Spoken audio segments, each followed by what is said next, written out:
頭，我已經到咗現場啦。Well done，今次臥底行動，影到啲咩都要即刻 send 返嚟。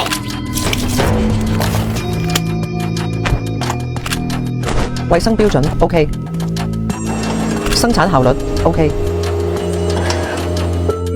我經過嘅地方都見到好乾淨，食落肚確實放心。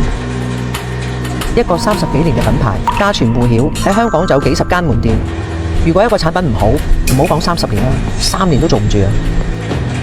呢排真係太熱咯，但我控制唔到我自己飲凍嘢咯。但係飲完之後，我係覺得呢個人好重好醉咯。我都係啊，同埋而家日日落雨，我都覺得周身唔自在。我諗又要去買幾盒濕聽食下。你去邊度買啊？我聽講而家都冇貨喎。我聽講老細今次又話咩開條生產線俾阿郭少雲，咁啊保證佢個直播間一定有貨賣。幾多號啊7月28號嘛，你冇收到風咩？冇啊，咁咪賣得貴唔貴啊？平時499蚊一樽喎，今次佢575蚊，你知有咩啊？3樽大嘅，再加2樽細嘅，仲有1盒7包嘅濕肉啊！哇，咁咪好抵係啊，會少講2句啦，第時間我哋買唔到點算啊？